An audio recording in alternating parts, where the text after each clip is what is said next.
Friends എല്ലാവർക്കും പുതിയൊരു weekly അനാലിസിലേക്ക് സ്വാഗതം. അപ്പോൾ നമുക്ക് ഈ മാസം തുടങ്ങിയിട്ട് നല്ലൊരു ബുള്ളിഷ് ട്രെൻഡിലേക്കാണ് പോയത്. നമ്മൾ പറഞ്ഞതാണ് 4000 എന്ന് പറയുന്നൊരു പൊസിഷൻ നല്ല രീതിയിൽ റിയാക്ട് ചെയ്യാനും സപ്പോർട്ട് ചെയ്യാനും പറ്റുന്നൊരു ഏരിയയാണ്. അപ്പോൾ 4000 നല്ലൊരു സപ്പോർട്ടിങ് പൊസിഷനായിട്ട് തന്നെ മാറിയിട്ടുണ്ട്. അപ്പോൾ ഇനി ഈ ഒരു പൊസിഷനിൽ നിന്ന് നല്ലൊരു ബുള്ളിഷ് ട്രെൻഡിലേക്ക് തന്നെയാണ് പ്രൈസ് മൂവ് ചെയ്തേക്കുന്നത്. പക്ഷേ അത് എത്രത്തോളം വരാം, ഇനി താഴേക്ക് എപ്പോൾ വരാം, ഇനി ഇത് ട്രെൻഡ് തുടരുമോ, ഇതൊക്കെ നമുക്ക് പരിശോധിക്കാം. എന്തായാലും ഈ മാസം തുടങ്ങിയിട്ട് കഴിഞ്ഞ മാസത്തേക്കാൾ ഒരാഴ്ചയായിട്ടുള്ള കഴിഞ്ഞ മാസത്തിനേക്കാളും കൂടുതൽ വോളിയം ഈ മാസം വന്നിട്ടുണ്ട്. നമുക്ക് ഈ വീക്ക് നോക്കാം. വീക്ക് നമ്മൾ നേരത്തെ തന്നെ പറഞ്ഞതാണ്. നമ്മളിവിടെ ഒരു വീക്കിലൊരു IFC ക്യാൻഡിൽ കണ്ടു കഴിഞ്ഞപ്പോൾ തന്നെ നമ്മൾ പറഞ്ഞതാണ്, ഈ ഒരു IFC ക്യാൻഡിൽ നല്ലൊരു റിയാക്ട് ചെയ്യാനുള്ള സാധ്യത വളരെ കൂടുതലാണ്. എവിടം വരെ റിയാക്ട് ചെയ്യുമെന്നാണ് നമ്മൾ പറഞ്ഞു വെച്ചിരിക്കുന്നത്. ഈ ഹൈ വരെ റിയാക്ട് ചെയ്യാനുള്ള സാധ്യത കൂടുതൽ. പക്ഷേ ഈ ഒരു IFC ക്യാൻഡിൽ വന്നതിന് ശേഷം ഒരു 3-4 ആഴ്ച കഴിഞ്ഞ ശേഷം ഇതാ കൺഫർമേഷൻ ഇവിടെ നിന്നാണ് ഈ വീക്കിലായിരുന്നു നമുക്ക് ഇതിൻ്റെ എൻട്രി. അതിനുശേഷം പ്രൈസ് ഒന്ന് റിയാക്ട് ചെയ്ത് വീണ്ടും വന്നു. പക്ഷേ പ്രൈസ് നല്ല രീതിയിൽ കയറിപ്പോയി. അപ്പോൾ സ്ട്രോങ് ആയിട്ട് തന്നെ പ്രൈസ് കയറിയിട്ടുണ്ട്. ഇതാണ് നമ്മുടെ ടാർഗറ്റ്. ഈ ടാർഗറ്റ് എടുക്കുക. ഇപ്പോൾ ഈ ടാർഗറ്റ് വരെ വെക്കണമെന്നില്ല. ഇപ്പോൾ നല്ലൊരു ഗുഡ് പൊസിഷനാണ്. അപ്പോൾ ഇവിടെ നിന്ന് ട്രേഡ് എടുത്ത എല്ലാ ആൾക്കാരോടും ഞാൻ ഈ ഒരു പൊസിഷൻ ടാർഗറ്റ് ചെയ്ത് തന്നെ അപ്പോൾ ഒരു $300 മൂവ്മെൻറ്റ്സ് അവർക്കൊരു സിംഗ് ട്രേഡ് ചെയ്യുന്ന കിട്ടിയിട്ടുണ്ട്. അപ്പോൾ നല്ലൊരു പൊസിഷനിൽ നല്ലൊരു പ്രോഫിറ്റൊക്കെ എടുത്തു കഴിഞ്ഞ് ഇനി പ്രൈസ് കണ്ടിന്യൂ ചെയ്യുകയോ ഇല്ലേ എന്നൊക്കെ നമുക്ക് നോക്കാം. ഡേയുടെ നോക്കുമ്പോഴത്തേക്ക് നമുക്ക് ഈ ഒരാഴ്ചയിൽ സംഭവിച്ചേക്കണേന്ന് വെച്ച് കഴിഞ്ഞിട്ട് 5 ദിവസം തന്നെ ആദ്യത്തെ ദിവസം ആ ഒരു റേഞ്ച് തന്നെ നിന്നിട്ട് നെക്സ്റ്റ് ട്യൂസ്ഡേ ആയ സമയത്തൊക്കെയാണ് പ്രൈസ് എന്ത് ചെയ്തത്, മൂവ് ചെയ്യാൻ തുടങ്ങിയത് അല്ലേ. മൂവ് ചെയ്തു.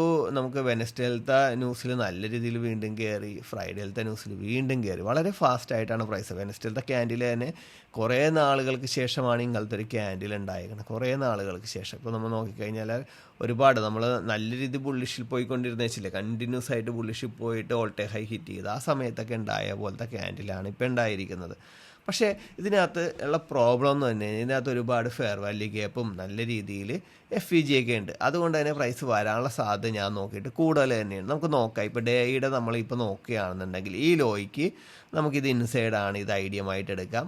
ഈ ഒരു വിക്കോബി ഉണ്ടായിരുന്നു, ഇവിടെ നിന്നും പ്രൈസ് വലിയ കാര്യമായിട്ട്. അപ്പോൾ ഈ ഒരു ഐഡിയം ഇതാണെന്നുണ്ടെങ്കിൽ ഇവിടെ നിന്ന് റിയാക്ട് ചെയ്യുക. അല്ലെങ്കിൽ ഈ വിക്കോബി ഫെയിൽ ആകുകയാണെന്നുണ്ടെങ്കിൽ ഈ ഒരു ക്യാൻഡിൽ നിന്ന് നല്ല റിയാക്ഷൻ നമുക്ക് കിട്ടുന്നതാണ്. അതായത് ഈ ഒരു പൊസിഷൻ കണ്ടോ, ഈ ഒരു പൊസിഷൻ 4422-30 ആ ഒരു റേഞ്ച് നല്ലൊരു പൊസിഷൻ തന്നെ. പക്ഷേ ഇതും റിയാക്ട് ചെയ്യാനുള്ള സാധ്യത വിക്കോബി ആണെന്നുണ്ടെങ്കിലും ഡേയുടെ ഇൻറ്റേർണൽ വെച്ച് നോക്കുമ്പോഴത്തേക്കും അതും റിയാക്ട് ചെയ്യാനുള്ള സാധ്യത വളരെ കൂടുതൽ തന്നെ. അത് റിയാക്ട് ചെയ്ത് കഴിഞ്ഞാലുള്ള സംഭവിക്കണമെന്ന് വെച്ച് കഴിഞ്ഞിട്ടുണ്ടെങ്കിൽ നമുക്ക് ഈ ലോയൊക്കെ ബ്രേക്ക് ചെയ്ത് ഒന്നെങ്കിൽ ഇത് അല്ല ഇത് രണ്ടിലേതെങ്കിലും ഒന്ന് റിയാക്ട് ചെയ്യണമെങ്കിൽ ഈ ലോയൊക്കെ ബ്രേക്ക് ചെയ്ത് നമ്മൾ ഈ പ്രതീക്ഷിക്കുന്ന ഈ ഒരു പൊസിഷനിലേക്ക് വരാനുള്ള സാധ്യത തന്നെ വളരെ കൂടുതലാണ്.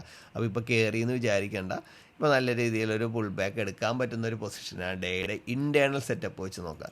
നമുക്ക് 4 hourൽ ഓൾറെഡി നമ്മൾ പറഞ്ഞിരുന്ന വെച്ചതാണ് നോൺ ഫാം പേറോളിൽ ഇവിടെ പ്രൈസ് വരികയാണെങ്കിൽ ഈ റിയാക്ഷൻ നിങ്ങൾക്ക് ട്രേഡ് ചെയ്യാമെന്ന്. പല ആൾക്കാരും ഈ റിയാക്ഷൻ ട്രേഡ് ചെയ്ത് ഒരു $30 നല്ല ഈസി ആയിട്ട് ഫ്രൈഡേ ഒക്കെ പ്രോഫിറ്റ് എടുത്ത ആളുകൾ ഒരുപാട് പേരുണ്ട്. ഇപ്പോഴും ആ ഒരു ട്രേഡ് ലൈവായിട്ട് നിൽക്കണേ. നമുക്ക് ഇനി ഇത് റണ്ണിങ് നിൽക്കുമോ അല്ലെങ്കിൽ ഫെയിൽ ആകുമോ എന്നാണ് നമുക്ക് നോക്കണ്ട. ഇപ്പോൾ ഞാൻ പറയണ ഈ ഒരു ഫെയർ വാല്യൂ ഗ്യാപ്പൊക്കെ ഞാൻ വിചാരിച്ച് ഈ ഒരു പൊസിഷനിൽ നിന്ന് തന്നെ പ്രൈസ് എടുക്കുമെന്നാണ് വിചാരിച്ചു. പക്ഷേ NFPയുടെ സമയത്തും പ്രൈസ് എന്ത് ചെയ്തു, സെയിം രീതിയിൽ തന്നെ നിന്ന സ്ഥലത്ത് നിന്ന് ഒറ്റ കയറ്റമാണ് കയറിയത്. അന്ന് കയറി അത്രയും കയറിയില്ല.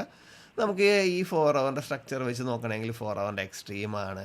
കൂടി വന്ന ഈ ഒരു ഹൈയും കൂടി ലിക്വിഡേറ്റ് ചെയ്തിട്ട് വരാം. അല്ലെങ്കിൽ നമ്മൾ ഡേയുടെ പറഞ്ഞതുപോലെ അല്ലെങ്കിൽ നമ്മൾ വീക്കിൻ്റെ പറഞ്ഞതുപോലെ ആ ഒരു പൊസിഷനിൽ വന്നിട്ട് തിരിച്ച് റിയാക്ഷൻ തരാൻ പറ്റുന്ന ബെസ്റ്റ് പൊസിഷൻ 1 hour ആണെങ്കിലും എക്സ്ട്രീമിലാണ് വന്നിരിക്കുന്നത്. 1 hour എക്സ്ട്രീം OBയിലാണ് നിൽക്കുന്നത്. അത് നല്ലൊരു റിയാക്ഷൻ. അതുകൊണ്ടാണ് ഞാൻ 4 hour ഈ OBയിൽ വരുമ്പോൾ എടുത്തോളാൻ പറഞ്ഞത്. അതുകൊണ്ട് തന്നെ പല മിടുക്കന്മാരും ഈ ഒരു പൊസിഷനിൽ നിന്ന് ബൈ എടുത്ത് എന്ന് വെച്ച് അവർക്ക് എല്ലാവർക്കും ഒരു $100 മൂവ്മെൻറ്റ്സ് $150 മൂവ്മെൻറ്റ്സ് അടിപൊളിയായിട്ട് കിട്ടി. അതാണ് നമ്മളിവിടെ നിന്ന് ഒരു സെല്ലെടുക്കാൻ പറയുമ്പോൾ എക്സ്പീരിയൻസ് ഉള്ള ആൾക്കാർക്ക് അതറിയാം അങ്ങോട്ട് ഒരു ബൈ ചാൻസ് ഉണ്ടെന്ന്. ഞാൻ പറഞ്ഞു ഇങ്ങോട്ടൊരു സെല്ലെന്ന് പറയുമ്പോഴത്തേക്ക് ഇങ്ങോട്ടുള്ള ബൈയും നിങ്ങൾക്ക് എടുക്കാവുന്നതാണ്. അത് നിങ്ങളുടെ റിസ്ക് മാനേജ് ചെയ്തിട്ട് എടുക്കാം.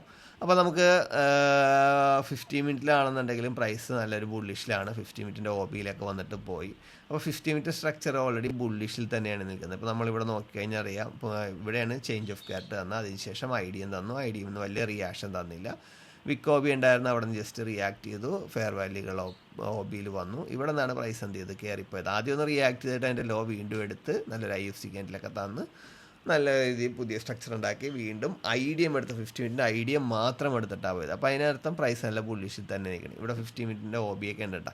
ഇപ്പോൾ നിങ്ങൾക്ക് ഇനി മണ്ട കിട്ടുകയാണെന്നുണ്ടെങ്കിൽ നിങ്ങൾക്ക് ബൈ സെറ്റപ്പ് അടിപൊളിയായിട്ട് അതിന് നോക്കാം. പക്ഷേ നിങ്ങൾ അതിനോടൊപ്പം തന്നെ സെല്ല് നോക്കേണ്ടതെന്ന് വെച്ചാൽ ഒന്നെങ്കിൽ ഈ ഹൈ എടുക്കുകയാണെന്നുണ്ടെങ്കിൽ, അല്ലാന്നുണ്ടെങ്കിൽ ഇവിടെ വരികയാണെന്നുണ്ടെങ്കിൽ ഡേയുടെ ഒ ബിയിൽ വരികയാണെങ്കിൽ, അല്ലെങ്കിൽ നമ്മുടെ ഈ പറയുന്ന വീക്കിൻ്റെ ആ ഒരു ലിക്വിഡിറ്റി എടുക്കുകയാണെന്നുണ്ടെങ്കിൽ നമുക്ക് എന്ത് ചെയ്യാം, റിയാക്ഷനൊക്കെ നമുക്ക് നല്ല രീതിയിൽ ലോങ് ടൈം ട്രേഡ് ചെയ്യാം. അല്ല ഇപ്പം ഇവിടെ നിന്നാണ് ഇറങ്ങാനുള്ള സാധ്യതയാണെങ്കിൽ ഈ നിൽക്കുന്ന ഒ ബികളെല്ലാം റിയാക്ട് ചെയ്യാനുള്ള സാധ്യത കൂടുതൽ. ഇതാണ് നമുക്ക് ഈ ഒരു ഒ ബിയിൽ വന്നതിന് ശേഷം 15 മിനിറ്റിൽ ഒരു സിംഗിൾ ക്യാൻഡിൽ കിട്ടി. ആ സിംഗിൾ ക്യാൻഡിൽ നിന്നാണ് പ്രൈസ് റിയാക്ട് ചെയ്തുകൊണ്ടിരുന്നത് വെച്ചത്. ഇനിയിപ്പോൾ മൺഡേ എങ്ങനെയാണ് ഓപ്പൺ ചെയ്യണതെന്ന് നോക്കണം. മൺഡേ ചിലപ്പോൾ ഒരു ബുള്ളിഷ് ക്യാപ്പിൽ ഓപ്പൺ ചെയ്യുക, നല്ലൊരു ബിയറിഷ് ക്യാപ്പിൽ ഓപ്പൺ ചെയ്യുക. എന്ത് കഴിഞ്ഞാലും ബുള്ളിഷ് ക്യാപ്പിൽ ഓപ്പൺ ചെയ്താലും ബിയറിഷ് ക്യാപ്പിൽ ഓപ്പൺ ചെയ്താലും ആ ഗ്യാപ്പ് എന്തായാലും മിറ്റിഗേറ്റ് ചെയ്യാനുള്ള സാധ്യത കൂടുതൽ തന്നെയാണ്. ഇപ്പോൾ ബിയറിഷ് ക്യാപ്പിലാണ് ഓപ്പൺ ചെയ്യണമെങ്കിൽ ചിലപ്പോൾ ഈ ഒ ബിയിൽ നിന്നോ ഈ ഒ ബിയിൽ നിന്നോ പറ്റുമെങ്കിൽ ഈ ഒരു പൊസിഷനിൽ നിന്ന് ചിലപ്പോൾ ഒരു $80 താഴേക്ക്. അതേപോലെ തന്നെ ബുള്ളിഷിലാണെന്നുണ്ടെങ്കിൽ ഓൾറെഡി നമ്മളുടെ ഈ പറയുന്ന ഡേയുടെ അല്ലെങ്കിൽ വീക്കിൻ്റെയൊക്കെ ഈ ഒരു പൊസിഷനിൽ നിന്ന് അവിടെ നിങ്ങൾക്ക് ധൈര്യമായിട്ട് നല്ലൊരു കൺഫർമേഷൻ കിട്ടണമെങ്കിൽ ലോങ് ടൈം സെല്ലും നോക്കാവുന്നതാണ്. അപ്പോൾ നിങ്ങൾ സെല്ല് നോക്കുമ്പോൾ ബൈയിൽ കിട്ടുന്ന ചാൻസുകളെല്ലാം നല്ല രീതി യൂസ് ചെയ്യാൻ നോക്കുക. ബൈയിൽ ആദ്യം കിട്ടുന്ന ചാൻസ് യൂസ് ചെയ്യുക, അത് സെക്കൻഡ് കിട്ടുന്ന ചാൻസ് യൂസ് ചെയ്യുക, എന്നിട്ട് തേർഡ് കിട്ടുന്ന ഫസ്റ്റ് സെക്കൻഡും നല്ല ഒരുവിധ റിയാക്ഷൻ തന്നിട്ട് തേർഡ് ഉറപ്പായിട്ടും റിയാക്ഷൻ തരും. പക്ഷേ first just reaction, third second ഫെയിലായി, അങ്ങനെയാണെങ്കിൽ തേർഡ് അങ്ങനെ ഫെയിലായിക്കൊണ്ടിരിക്കും, ചെറിയ റിയാക്ഷനേ കിട്ടുള്ളൂ. പക്ഷേ ഞാൻ പറയണമെന്ന് വെച്ചാൽ ബൈ സെറ്റപ്പിലേക്ക് നോക്കുക. ഗോൾഡ് എപ്പോഴും ഞാൻ കൂടുതലും ബൈ സെറ്റപ്പിലേക്ക് നോക്കാൻ പറയുന്നത് എന്ന് വെച്ചാൽ ഗോൾഡ് ഒരു ഇൻവെസ്റ്റ്മെൻറ്റ് പ്ലാറ്റ്ഫോമാണ്. അതുകൊണ്ട് തന്നെ എപ്പോൾ ഡിപ്പിൽ വന്നു കഴിഞ്ഞാൽ, എപ്പോൾ താഴെ വന്നു കഴിഞ്ഞാൽ ആൾക്കാർ വാങ്ങാനുള്ള സാധ്യത കൂടുതലാണ്. അതുകൊണ്ടാണ് ഗോൾഡിൽ മാത്രം നമ്മളെപ്പോഴും ബൈയിലേക്കാണ് നിങ്ങളുടെ കൂടുതൽ കോൺസെൻട്രേഷൻ വേണ്ടത്. പക്ഷേ സെല്ലിലേക്ക് നമ്മൾ എൻട്രി എടുക്കണം, എന്നാലേ പൈസ എവിടെ നിന്ന് പോകുന്നു എന്ന എല്ലാ കാര്യങ്ങളും മനസ്സിലാവുകയുള്ളൂ. അപ്പോൾ ഈ വരുന്ന ആഴ്ചകളത്തെ ട്രേഡുകളാണ് ഞാൻ ഒന്നാമത്തെ എടുത്തു പറഞ്ഞ ട്രേഡാണ്. വീക്കിൻ്റെ ഈ പൊസിഷനിൽ വരികയാണെന്നുണ്ടെങ്കിൽ നിങ്ങൾക്ക് ഈ പറയുന്ന സെല്ല് നോക്കാം. ആ ഒരു ഹൈ പ്രൈസ് എടുത്തിട്ടില്ല, അതിൻ്റെ അടുത്താണ് പ്രൈസ് വന്ന് നിൽക്കുന്നത്. നിങ്ങൾക്ക് ഇവിടെ നിന്ന് സെല്ല് നോക്കണ്ട. 4383 നമ്മുടെ തൊട്ടരികത്തേക്കാണ്, 70-71 വരെയാണ് പ്രൈസ് വന്നത്. അല്ല പ്രൈസ് അവിടെ നിന്ന് കയറി വരികയാണെന്നുണ്ടെങ്കിൽ, ഇപ്പോൾ നിൽക്കുന്ന പൊസിഷൻ ഇറങ്ങാമെന്ന് പറഞ്ഞാൽ ഇവിടെ നിന്ന് കയറിയെങ്കിൽ ഈ ഒരു പൊസിഷൻ, ഇത് ഏറ്റവും ഗുഡ് പൊസിഷൻ അവിടെ നിന്ന് തന്നെയാണെങ്കിൽ അവിടെ നിൽക്കുന്നത്. പക്ഷേ ഏതിലാണ് കിട്ടുന്നത് അത് വെച്ചാൽ ഇപ്പോൾ ഓൾറെഡി 4 ഹവറിൻ്റെ ഒബിയിൽ നിന്ന് പല ആൾക്കാർ സെല്ലെടുത്ത് നിൽക്കുന്നുണ്ട്. അങ്ങനെയാണെങ്കിൽ ഇവിടെ നിന്ന് തന്നെ പ്രൈസ് മൂവ് ചെയ്യുക. പ്രൈസ് മൂവ് ചെയ്ത് പോവുകയാണെന്നുണ്ടെങ്കിൽ താഴേക്കുള്ള ഒബികൾ, ഇവിടെ നിന്നാണ് പ്രൈസ് മൂവ് ചെയ്ത് പോകണമെങ്കിൽ താഴേക്കുള്ള ഒബികളൊക്കെ വളരെ ശക്തമായിട്ട് റിയാക്ട് ചെയ്യാനുള്ള സാധ്യത കൂടുതലാണ്.